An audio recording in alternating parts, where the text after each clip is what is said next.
Hello, कैसे हैं आप सभी। नमस्कार।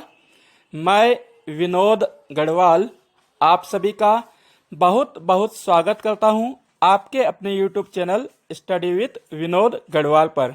भारतीय राज्य व्यवस्था इंडियन पॉलिटी पर हमारी सीरीज लगातार जारी है। भारतीय राज्य व्यवस्था के अंतर्गत हम संवैधानिक विकास का अध्ययन कर चुके हैं। संवैधानिक विकास को पूरा पढ़ने के बाद आज के इस वीडियो में हम संविधान सभा के बारे में पढ़ेंगे। किसी भी देश के संचालन के लिए संविधान का होना आवश्यक है, अर्थात कुछ नियम कानून होना जरूरी है। आधारभूत कानून होने पर ही किसी भी देश का संचालन किया जा सकता है। आधारभूत कानून नियमों को ही हम संविधान कहते हैं। इस संविधान को बनाने के लिए एक संविधान सभा का होना आवश्यक है। सबसे पहले विश्व में अमेरिका ने संविधान सभा का निर्माण किया। अमेरिका 4 जुलाई 1776 को आज़ाद हुआ और 1787 में उसने अपने देश में संविधान निर्माण हेतु एक संविधान सभा का निर्माण किया। भारत विश्व का सबसे बड़ा लोकतांत्रिक देश है। जनसंख्या की दृष्टि से भारत का विश्व में दूसरा स्थान है। चीन के बाद हम दूसरी सबसे बड़ी शक्ति हैं जनसंख्या की दृष्टि से विश्व में। भारत का क्षेत्रफल की दृष्टि से विश्व में 7वां स्थान है। इतने विशाल, इतने बड़े देश के संचालन के लिए एक संविधान का होना आवश्यक है। इसी संविधान निर्माण के लिए भारत में एक संविधान सभा का निर्माण किया गया। संविधान सभा के निर्माण और गठन को हम विस्तार से पढ़ें, उसके पहले मैं आप सभी से एक निवेदन करना चाहूँगा। निवेदन, गुजारिश, रिक्वेस्ट, अपील, विनय, अनुनय, आप जो समझे समझिए, किंतु उस पर गौर अवश्य कीजिए। निवेदन यह कि स्टडी विद विनोद गढ़वाल पर लगातार भारतीय राज्य व्यवस्था से संबंधित वीडियो तैयार करके अपलोड किए जा रहे हैं। आप उन सभी वीडियो को सीरियल से, सीक्वेंस में क्रमबद्ध रूप से ध्यानपूर्वक सुने और प्रत्येक वीडियो को अंत तक सुने, क्योंकि वीडियो के अंत में कुछ महत्वपूर्ण प्रश्न होते हैं जो कि परीक्षा की दृष्टि से तैयार किए जाते हैं और उन सभी प्रश्नों का उत्तर वीडियो में ही रहता है। यदि अभी तक आपने अपने इस चैनल को सब्सक्राइब नहीं किया है तो प्लीज़ चैनल को सब्सक्राइब करें, घंटी अवश्य दबाएं ताकि समय पर आपको वीडियो अपलोड होने की जानकारी मिले और आप उसे सुन सके। वीडियो पसंद आ रहे हो तो उसे लाइक और शेयर करें। आपका एक शेयर मुझे हौसला देता है, मेरी प्रेरणा देता है कि मैं आपकी सहायता के लिए वीडियो अपलोड करूं। अतः आप वीडियो को शेयर अवश्य करें। आज के इस वीडियो को हम एक कहानी के रूप में पढ़ेंगे और मैं एक एक कड़ी जोड़कर आपको आसानी से संविधान सभा के गठन, उसके कार्यों को समझाने का प्रयास करूंगा। चलिए शुरू करते हैं। हम भारत में संविधान सभा निर्माण, गठन, बैठक। सन 1895 में सबसे पहले बाल गंगाधर तिलक, जिन्हें हम लोकमान्य तिलक के नाम से जानते हैं, उन्होंने 1895 में स्वराज्य बिल के माध्यम से भारतीयों के लिए संविधान की मांग की। सन 1922 में महात्मा गांधी ने कहा कि भारतीयों के लिए संविधान भारतीयों की इच्छा से बनाया जाना चाहिए। सन 1924 में स्वराज्य पार्टी ने संविधान की मांग की। सन 1929 में कांग्रेस पार्टी ने अपने लाहौर अधिवेशन में स्वराज्य प्रस्ताव पारित किया और सन 1934 में M.N. राय, मावेंद्र नाथ राय, जो कि साम्यवादी विचारक थे, उन्होंने भारत के लिए संविधान की मांग की। ब्रिटिश सरकार ने सन 1940 में 8 अगस्त 1940 में सैद्धांतिक तौर पर यह माना कि भारतीयों को संविधान होना चाहिए। 8 अगस्त 1940 की जो घोषणा थी उसे अगस्त घोषणा या अगस्त प्रस्ताव का नाम दिया जाता है। इसमें उसने पहली बार भारतीयों के लिए संविधान की बात स्वीकार की। सन 1942 में क्रिप्स मिशन भारत आता है, सर स्टैफोर्ड क्रिप्स के नेतृत्व में। सर स्टैफोर्ड क्रिप्स ने औपचारिक रूप से यह स्वीकार किया कि भारत के लिए एक संविधान होना चाहिए और उस संविधान को तैयार करने के लिए भारतीयों की संविधान सभा होना चाहिए। क्रिप्स मिशन ने प्रस्ताव तो रखा, किंतु उसके साथ एक शर्त रखी कि हमारे जो भी प्रस्ताव है उनका क्रियान्वयन द्वितीय विश्व युद्ध समाप्त होने के बाद किया जाएगा। हम जानते हैं कि दूसरा विश्व युद्ध 1939 से 1945 के मध्य चला। तो जब क्रिप्स मिशन ने ये शर्त रखी कि द्वितीय विश्व युद्ध के बाद हम करेंगे, तो महात्मा गांधी ने क्रिप्स मिशन के प्रस्ताव को पोस्ट डेटेड चेक की संज्ञा दी। मुस्लिम लीग ने भी उनके इस प्रस्ताव को अस्वीकार कर दिया, नामंजूर किया। परिणाम स्वरूप क्रिप्स मिशन अपने उद्देश्यों की प्राप्ति नहीं कर सका। द्वितीय विश्व युद्ध 1945 में समाप्त हो जाता है। ऐसे में ब्रिटेन में भी चुनाव होते हैं। आम चुनाव में सरकार जो है परिवर्तित हो जाती है, दूसरे राजनीतिक दल की सरकार बनती है और अब ब्रिटेन की हालत इस द्वितीय विश्व युद्ध में काफी खराब हो जाती है। वो भारत को उपनिवेश के चंगुल से आजाद करना चाहता है। इसके लिए ब्रिटिश सरकार एक कमीशन भारत भेजती है। इस कमीशन में 3 सदस्य थे, sir Patrick Lawrence, AB Alexander और सर स्टैफोर्ड क्रिप्स। ये तीनों ही सदस्य, sir Patrick Lawrence, AB Alexander और सर स्टैफोर्ड क्रिप्स, ब्रिटिश संसद के सदस्य थे, सांसद थे और ब्रिटिश मंत्रिमंडल में ये कैबिनेट सदस्य थे। कैबिनेट स्तर के मंत्री होने के कारण इस कमीशन को कैबिनेट मिशन का नाम दिया गया। कैबिनेट मिशन के 2 उद्देश्य थे, एक भारत में संविधान तैयार करना और इसके लिए संविधान सभा का निर्माण करना, दूसरा अंतरिम सरकार का गठन करना ताकि सत्ता का हस्तांतरण हो सके। कैबिनेट मिशन ने जो प्रस्ताव दिए उससे दोनों पार्टियां लगभग सहमत हो गई, 1-2 मुद्दों को छोड़कर। कैबिनेट मिशन ने जब प्रस्ताव रखा तो बात यह आई कि जनवरी 1946 में ब्रिटिश प्रांतों के विधानमंडल के लिए चुनाव हुए थे। अब कैबिनेट मिशन ने कहा कि पुनः दोबारा चुनाव इन 5-6 महीनों में कराना असंभव है, क्योंकि ब्रिटेन की आर्थिक स्थिति द्वितीय विश्व युद्ध में काफी खराब हो गई थी। तो कैबिनेट मिशन ने प्रस्ताव दिया कि अब चुनाव तो नहीं किए जा सकते हैं, इसलिए ब्रिटिश प्रांतों से अप्रत्यक्ष निर्वाचन प्रणाली के माध्यम से संविधान सभा के सदस्यों का चुनाव किया जाए। उसके लिए मापदंड भी तैयार किए गए। आजादी के समय देश की लगभग जनसंख्या थी 40 करोड़, जैसे हम आज बात करते हैं 1 अरब 30 करोड़, तो आजादी के समय हमारी लगभग जनसंख्या थी 40 करोड़। तो कैबिनेट मिशन ने संविधान सभा के लिए 389 सीटों का निर्धारण किया। प्रत्येक 10 लाख पर एक सदस्य चुना जाना था, तो 10 लाख के हिसाब से हम देखें तो 400 के आसपास लगभग सदस्य बनते हैं। तो 389 सदस्य संविधान सभा के लिए निर्धारित किए जाते हैं कि इनका चुनाव किया जाएगा या मनोनयन किया जाएगा। ये 389 सदस्य कैसे आए हैं, अब उनको देखते हैं। तो 389 को 2 भागों में विभाजित किया। एक 296 ब्रिटिश प्रांतों से और 93 जो सदस्य हैं वो देसी रियासतों से आएंगे। अब जो ब्रिटिश प्रांतों से 296 सीटें निर्धारित की, उसे भी हम 2 भाग में देखते हैं। एक तो ब्रिटिश प्रांत जो कि 11 थे, जिनमें बॉम्बे, मद्रास, बंगाल, बिहार, उड़ीसा, संयुक्त प्रांत, मध्य प्रांत, असम, बलूचिस्तान, सिंध, उत्तरी सीमा प्रांत आदि। इन 11 प्रांतों से 292 सदस्य चुनकर आना थे। 292 बचे शेष 4।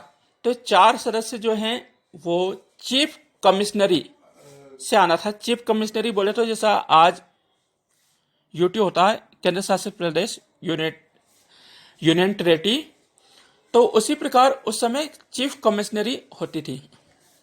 ये चीफ कमिश्नरी थी अजमेर, मेवाड़, बलूचिस्तान, कुर्ग और दिल्ली। इन चार को याद करने के लिए आपको बहुत सिंपल फॉर्मूला है ABCD। ABCD आपको आती है, अंग्रेजी के 4 अक्षर।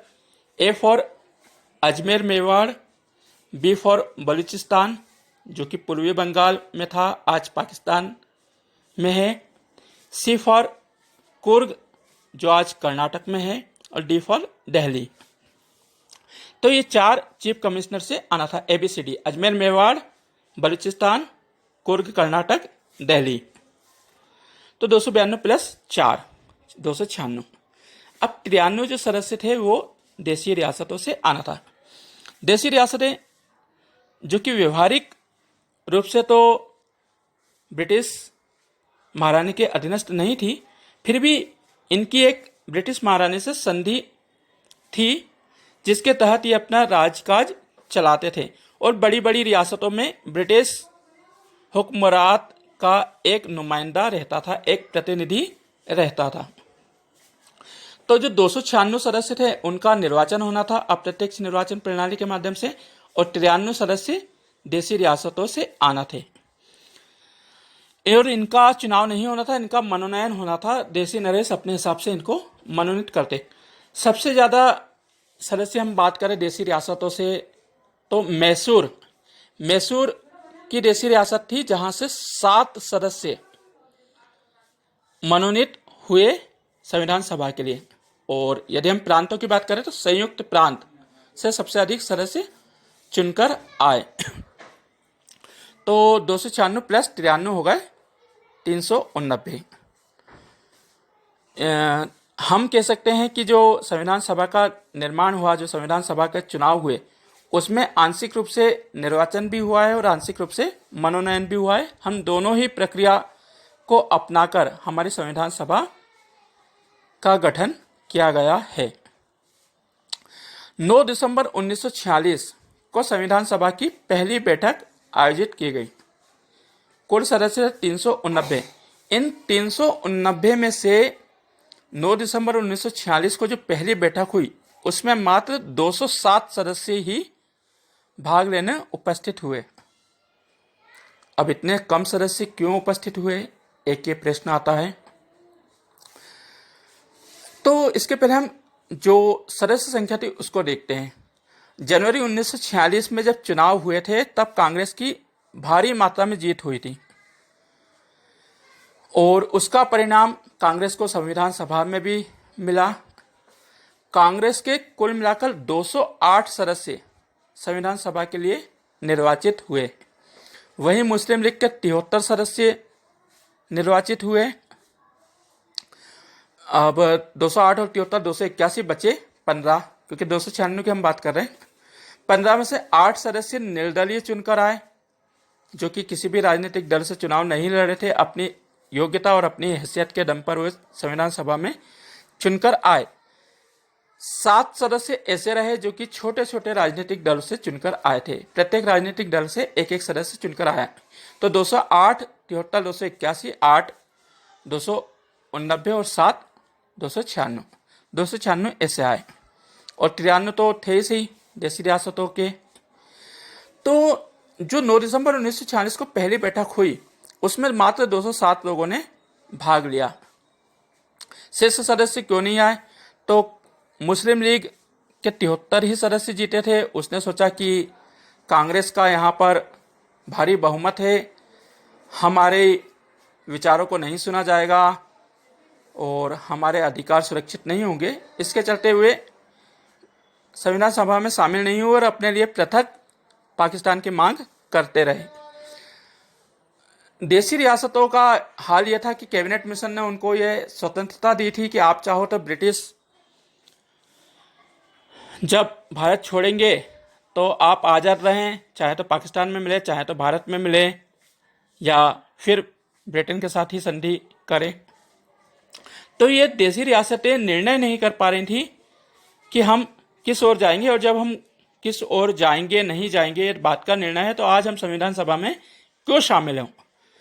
तो ऐसे करके इन्होंने भी भाग नहीं लिया। अब 207 जो सदस्य संविधान सभा में भाग लेने को उपस्थित हुए, तो जब भी कोई भी सभा होती है तो उसमें सदस्यों को शपथ दिलाई जाती है। तो किसे अध्यक्ष बनाया जाए, इसको लेकर माथापच्ची हुई। हमारे देश के नेताओं ने जब संविधान सभा का निर्माण किया, जब संविधान को तैयार करने का बीड़ा उठाया, तो लगभग 60 देशों के संविधान का अध्ययन किया। तो 9 दिसंबर को जो समस्या उत्पन्न हुई, उसके लिए हमने फ्रांस में एक परंपरा है। फ्रांस में यदि कोई ऐसा मुद्दा आता है कि किसी सभा में अध्यक्ष चुना जाता है, तो वहां पर एक परंपरा है कि जितने भी सदस्य उपस्थित हैं उनमें सबसे वरिष्ठ जो उम्र दराज व्यक्ति है उसको अध्यक्ष बनाया जाए। तो इस समस्या के समाधान के लिए हमने फ्रांस की परंपरा का अनुसरण किया और 9 दिसंबर 1946 को जो बैठक हुई थी उसमें सबसे उम्र दराज जो सबसे वरिष्ठ व्यक्ति थे डॉक्टर सच्चिदानंद सिन्हा। डॉक्टर सच्चिदानंद सिन्हा को संविधान सभा का अध्यक्ष बनाया गया है। ये नाम आप याद रखिए, क्योंकि पूछा जाता है कि प्रथम संविधान सभा की बैठक की अध्यक्षता किसने की या संविधान सभा के अस्थायी अध्यक्ष कौन थे। तो उत्तर होगा आपका डॉक्टर सच्चिदानंद सिन्हा। डॉक्टर सच्चिदानंद सिन्हा को अध्यक्ष बनाया जाता है। फिर सच्चिदानंद सिन्हा सभी सदस्यों को शपथ दिलाते हैं, संविधान सभा की उपस्थिति पंजी में उनके हस्ताक्षर लेते हैं। संविधान सभा की दूसरी बैठक 11 दिसंबर 1946 को आयोजित की गई। इसमें डॉक्टर राजेंद्र प्रसाद, जो कि बाद में भारत के राष्ट्रपति बने, इन्हें संविधान सभा का स्थायी अध्यक्ष बनाया जाता है। डॉक्टर राजेंद्र प्रसाद को स्थायी अध्यक्ष बनाया जाता है। साथ ही साथ 2 उपाध्यक्ष भी बनाए जाते हैं। एक थे एच.सी. मुखर्जी और दूसरे एक और सदस्य थे, मुझे अभी नाम याद नहीं आ रहा है, मैं बताता हूं आपको। तो डॉक्टर राजेंद्र प्रसाद को स्थायी अध्यक्ष बनाया गया और एच.सी. मुखर्जी को उपाध्यक्ष बनाया गया। ये तारीख आपको बहुत याद रखना, तारीख और नाम, क्योंकि परीक्षा में ऑब्जेक्टिव प्रश्न इनमें से ही आते हैं। 13 दिसंबर 1946 को जब बैठक होती है तो कांग्रेस के नेता उद्देश्य प्रस्ताव पेश करते हैं और नेता थे पंडित जवाहरलाल नेहरू, जो कि बाद में भारत के प्रधानमंत्री भी बने। 13 दिसंबर 1946 को उद्देशिका प्रस्तुत की जाती है, उद्देश्य प्रस्ताव प्रस्तुत किए जाते हैं। कहने को उसी दिन इस उद्देश्य प्रस्ताव को पारित किया जा सकता था, किंतु B.R. अम्बेडकर ने यह कहा कि हमें इंतजार करना चाहिए मुस्लिम लीग और देसी नरेशों का आने का, क्योंकि सबकी सहमति से ही हम एक सर्वमान्य संविधान का निर्माण करना चाहते हैं। तो इनका इंतजार किया। अंत में 22 जनवरी 1947, अब तारीख याद रखिए, 22 जनवरी 1947 को उद्देश्य प्रस्ताव को संविधान सभा द्वारा स्वीकार कर लिया जाता है। मार्च 1947 में लॉर्ड माउंटबेटन भारत के नए वायसराय बनकर आते हैं। वो कांग्रेस और मुस्लिम लीग के बीच में जो संवैधानिक गतिरोध था उसको दूर करने का प्रयास करते हैं और कोई भी समाधान ना होते हुए देख माउंटबेटन अपनी योजना प्रस्तुत करते हैं 3 जून को, जिसे हम माउंटबेटन योजना या 3 जून योजना के नाम से जानते हैं। पिछला वीडियो हमने इस पर बनाया है, तो आप उसे देख सकते हैं। माउंटबेटन योजना में यह कहा गया कि भारत का विभाजन किया जाएगा, भारत को 2 राष्ट्रों में बांटा जाएगा, भारत और पाकिस्तान। अब ये स्पष्ट हो गया। माउंटबेटन की जो योजना थी उसे मुस्लिम लीग और कांग्रेस दोनों ने स्वीकार कर लिया। 18 जुलाई 1947 को माउंटबेटन योजना को आधार बनाकर ब्रिटिश संसद द्वारा भारत स्वतंत्रता अधिनियम पारित कर दिया जाता है, जिसके तहत 14 और 15 अगस्त को भारत विभाजित होकर दो राष्ट्रों में स्वतंत्र हो जाता है। 14 अगस्त को पाकिस्तान आज़ाद होता है, 15 अगस्त को भारत आज़ाद होता है। तो जब भारत आज़ाद हो गया, भारत के दो टुकड़े हो गए, जब भारत का नक्शा बदल गया तो निसंदेह संविधान सभा का भी फेरबदल होना था। भारत विभाजन के पश्चात संविधान सभा की सदस्य संख्या 389 से घटकर 299 रह गई, क्योंकि उस समय ये तय हो गया कि कौन कहाँ जा रहा है, कौन सी रियासत भारत में मिल रही है, कौन सी रियासत पाकिस्तान में मिल रही है। तो ये सारा हिसाब किताब होने के बाद संविधान सभा की सदस्य संख्या 299 रह गई। इनमें से 229 ब्रिटिश प्रांतों से और 70 देशी रियासतों के प्रतिनिधि थे। इन 299 सदस्य ने मिलकर ही भारत का संविधान बनाने का कार्य पूरा किया। तो संविधान सभा का विघटन हो गया। अब सबसे बड़ा पेज यहाँ पर यह आया, BR अम्बेडकर, जो कि भारतीय संविधान के जनक माने जाते हैं। आपको बता दूं कि इतने महान नेता, इतने बड़े दार्शनिक भीमराव अंबेडकर ने जब संविधान सभा का पहला चुनाव लड़ा था, बॉम्बे से लड़ा था, और बम्बई से भीमराव अंबेडकर चुनाव हार गए थे। इसके बाद भीमराव अंबेडकर ने तय कर लिया कि मुझे संविधान सभा में तो चुनकर जाना ही है।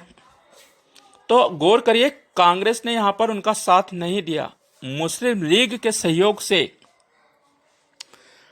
भीमराव अंबेडकर बलूचिस्तान, पूर्वी बंगाल से संविधान सभा के लिए चुनकर आए। मुस्लिम लीग ने उनका सहयोग किया और वो बलूचिस्तान से संविधान सभा के सदस्य बने। किंतु आज़ादी के बाद, भारत के विघटन के बाद, बलूचिस्तान जो पूर्वी बंगाल था वो पाकिस्तान में चला गया। ऐसे में भीमराव अंबेडकर उस संविधान सभा से हट गए। तो संविधान सभा में एक संवैधानिक सलाहकार थे BN राव, बेनगल नरसिंह राव। ये लीगल एडवाइजर थे हमारी संविधान सभा के। ये सदस्य नहीं थे, इनको संवैधानिक सलाहकार के रूप में रखा गया था। तो BN राव अध्यक्ष महोदय डॉक्टर राजेंद्र प्रसाद से कहते हैं कि भीमराव अंबेडकर का संविधान सभा में होना आवश्यक है। BN राव बहुत बड़े महान व्यक्तित्व थे। ये बाद में ICJ, जो अंतर्राष्ट्रीय न्यायालय है UNO का, उसमें भी न्यायाधीश बने। भारत में एक से एक महान प्रतिभा वाले व्यक्ति हुए हैं।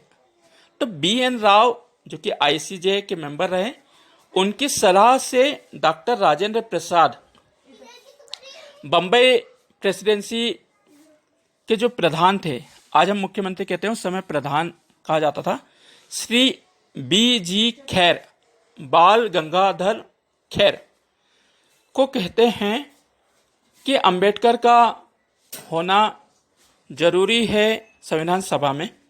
BG खैर राजेंद्र प्रसाद जी की इस बात को मानते हैं और वे बॉम्बे प्रेसिडेंसी के अंतर्गत पुणे में एक सदस्य थे, निर्वाचित हुए थे, MR जयकर। इनको अपनी सीट खाली करने को कहते हैं। MR जयकर अपनी सीट छोड़ने को तैयार नहीं थे, लेकिन BG खैर जो कि बाद में राजभाषा आयोग के अध्यक्ष भी रहे, उनके और अन्य कई नेताओं की समझाइश के बाद अपनी सीट खाली करते हैं पुणे। तो याद रखिए, MR जयकर की सीट खाली होती है और यहाँ से फिर भीमराव अंबेडकर चुनाव लड़ते हैं और चुनाव जीतते हैं। MR जयकर के स्थान पर अंबेडकर जी चुनाव जीतकर संविधान सभा के सदस्य बनते हैं। अब संविधान सभा अपना कार्य कर रही थी। संविधान सभा 8 प्रमुख समितियों का गठन करती है। इन 8 समितियां मुख्य थी और इसकी कई उप समितियां भी बाद में बनाई गई। इन 8 समितियों में 8 समितियों के जो अध्यक्ष बनाए गए वो मुख्यतः पंडित जवाहरलाल नेहरू, सरदार वल्लभ भाई पटेल, डॉक्टर राजेंद्र प्रसाद और भीमराव अंबेडकर को बनाया गया।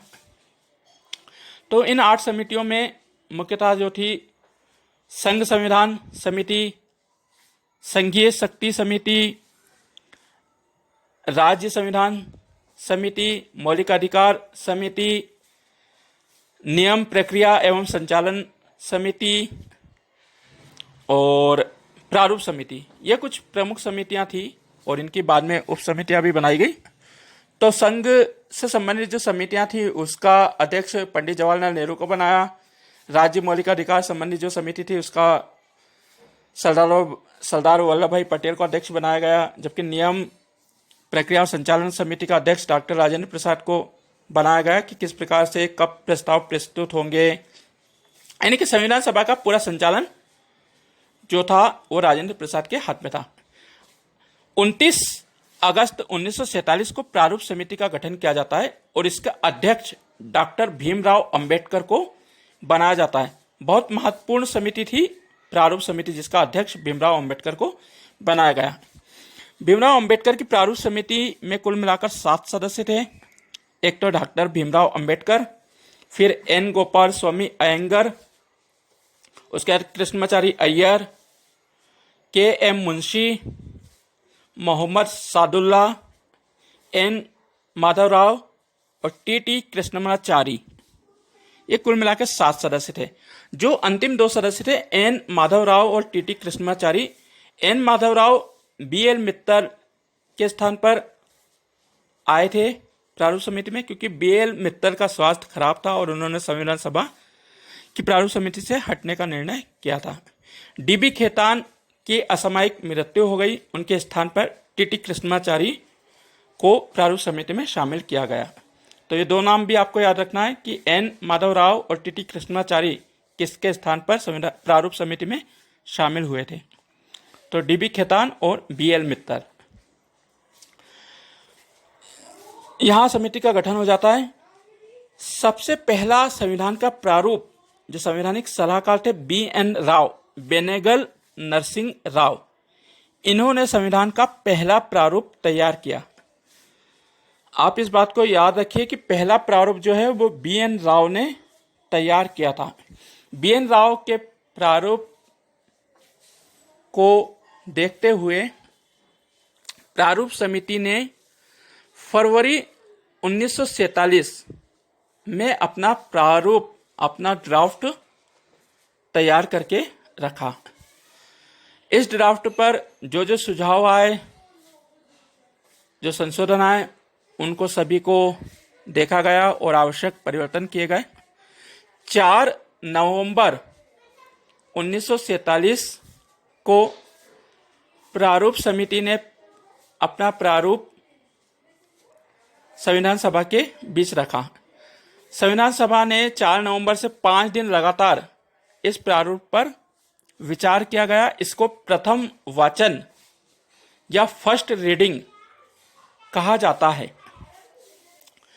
फिर 15 नवंबर 1948 से 17 अक्टूबर 1949 तक प्रारूप पर दूसरा वाचन हुआ, द्वितीय वाचन हुआ, सेकेंड रीडिंग हुई और इस दौरान हर पैराग्राफ को, एक एक पंक्ति को बहुत ध्यान से पढ़ा गया।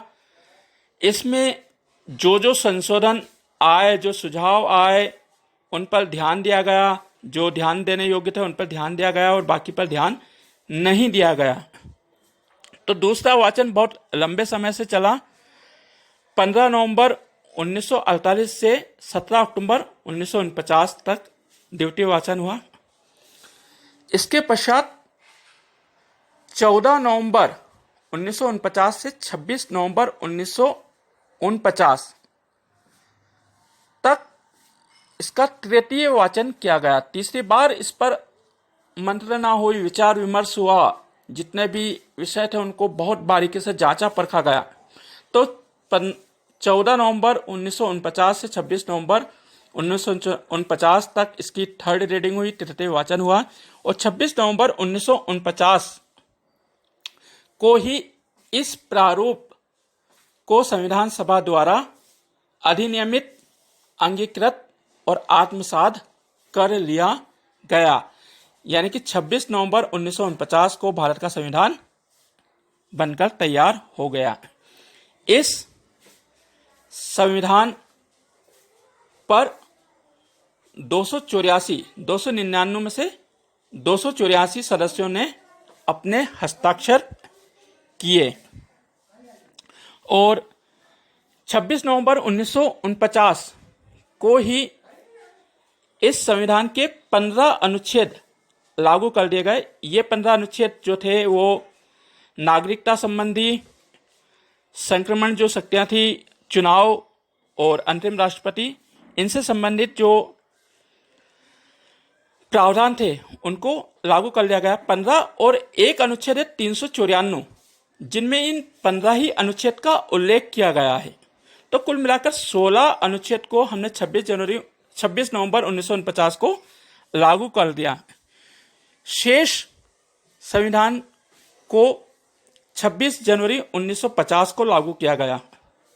अब आप कहेंगे कि जब 26 नवंबर 1949 को बनकर तैयार हो गया था तो फिर हमने 26 जनवरी तक क्यों रोका, 2 महीने का हमने इंतजार क्यों किया? तो इस 2 महीने का हमने इंतजार इसलिए किया कि 1929 में जो कांग्रेस का लाहौर अधिवेशन हुआ था उसमें कांग्रेस पार्टी ने स्वराज की मांग की थी और समूचे देश में 26 जनवरी को स्वराज्य दिवस, स्वतंत्रता दिवस मनाया गया था। तो इस 26 जनवरी के दिन को ऐतिहासिक बनाने के लिए, इसे यादगार करने के लिए हमने हमारे संविधान को 2 महीने रोका और कुल मिलाकर 26 जनवरी 1950 को पूरे संविधान को हमने लागू कर दिया। और इस ऐतिहासिक दिन को हम प्रति वर्ष 26 जनवरी को गणतंत्र दिवस के रूप में मनाते हैं। तो ये थी मुख्य मुख्य बातें हमारे संविधान के तैयार होने की। अब जो महत्वपूर्ण तथ्य है मैं आपके सामने रख देता हूं। संविधान सभा ने कुल 11 सत्र आयोजित हुए, यानी कि 11 अधिवेशन हुए, और एक अधिवेशन 24 जनवरी 1950 को हुआ जिसमें भारत के लिए राष्ट्रध्वज, राष्ट्रगान, राष्ट्रगीत को स्वीकार किया गया। तो यदि हम इस अधिवेशन को भी मिलाएं तो 11 और 12 अधिवेशन कुल मिलाकर संविधान सभा के हुए। कुल मिलाकर संविधान में 2 वर्ष 11 महीने 18 दिन का समय लगा। इसकी प्रथम बैठक हुई थी 9 दिसंबर 1946 को और अंतिम बैठक हुई 26 नवंबर 1949 को। तो इस समय अवधि को हम जोड़ेंगे तो 2 वर्ष 11 महीने और 18 दिन का समय आएगा। कुल मिलाकर संविधान सभा ने 165 कार्य दिवस में कार्य किया। 165 कोर कार्य दिवस। यदि हम 24 जनवरी 1950 को जोड़ें तो फिर होता है 166 दिन। तो 166 दिन हमारी संविधान सभा ने वास्तविक रूप से कार्य किया 2 वर्ष 11 महीने 18 दिन में से। संविधान तैयार करने में 64 लाख रुपए का व्यय हुआ। 64 लाख रुपए इसके लिए खर्च किए गए। तो ये कुछ महत्वपूर्ण तथ्य थे जो कि परीक्षा की दृष्टि से आते हैं। कुल मिलाकर 2 वर्ष 11 महीने 18 दिन का समय लगा। 11-12 सत्र हुए। 165-166 दिन वास्तविक रूप से कार्य हुआ। जो संविधान तैयार किया गया इसमें कुल मिलाकर 22 भाग थे। 22 भाग थे, 395 अनुच्छेद थे और 8 अनुसूचियां थी। वर्तमान में हम बात करें तो जो भाग हैं वो 26 हो गए हैं और अनुच्छेद 450 से अधिक अनुच्छेद हैं आज वर्तमान में, और अनुसूचियों की संख्या 8 से बढ़कर 12 हो गई है। 26 नवंबर 1949 को जब संविधान सभा ने संविधान को स्वीकार करा तो 22 भाग थे, 8 अनुसूचियां थी और 395 अनुच्छेद थे। तो ये सभी मुख्य मुख्य बातें जो थी वो संविधान से संबंधित मैंने आपको बता दी है। और संविधान में से प्रत्येक परीक्षा में, चाहे किसी भी स्टैंडर्ड की परीक्षा हो, हायर सेकेंडरी की परीक्षा हो, बीए एमए की परीक्षा हो, कोई सी भी प्रतियोगी परीक्षा हो, आप यूपीएससी पीएससी एससीएससी तमाम परीक्षाओं में संविधान से संबंधित जरूर प्रश्न आते हैं और वे सभी मैंने आपको दे दिए हैं। यदि वीडियो पसंद आए तो आप उसे लाइक करें। आप कुछ महत्वपूर्ण प्रश्न जिनका उत्तर आपको मुझे कमेंट बॉक्स में करना है। प्रश्न क्रमांक 1, भारत का संविधान किस योजना का परिणाम है? भारत का संविधान किस योजना का परिणाम है? प्रश्न क्रमांक 2, संविधान सभा के अस्थायी अध्यक्ष कौन थे? संविधान सभा के अस्थायी अध्यक्ष कौन थे? नंबर 3, संविधान सभा के स्थायी अध्यक्ष और उपाध्यक्ष कौन थे? संविधान सभा के स्थायी अध्यक्ष और उपाध्यक्ष कौन थे? प्रश्न क्रमांक 4, प्रारूप समिति का अध्यक्ष किसे बनाया गया? प्रारूप समिति में कुल कितने सदस्य थे? प्रारूप समिति का अध्यक्ष किसे बनाया गया? प्रारूप समिति में कितने सदस्य थे? प्रश्न क्रमांक 5, 26 नवंबर 1949 को स्वीकार किए गए संविधान पर कितने लोगों ने हस्ताक्षर किए? 26 नवंबर 1949 को स्वीकार किए गए संविधान पर कितने लोगों ने हस्ताक्षर किए? प्रश्न क्रमांक 6, 26 नवंबर 1949 के संविधान में कितने भाग थे? 26 नवंबर 1949 को स्वीकार किए गए संविधान के कितने भाग, अनुच्छेद और अनुसूचियां थी? यदि आपको वीडियो पसंद आया हो तो प्लीज़ इसे लाइक करें, अन्य साथियों के साथ फेसबुक और व्हाट्सएप पर शेयर करें। अब मुझे इजाज़त दीजिए। प्रश्नों का उत्तर कमेंट बॉक्स में अवश्य करें। मिलते हैं नेक्स्ट चैप्टर में बहुत जल्दी ही किसी अन्य वीडियो में। तब तक के लिए मुझे इजाज़त दीजिए। Bye bye, take care, goodbye. Thank you for watching my YouTube channel. जय हिंद, जय भारत।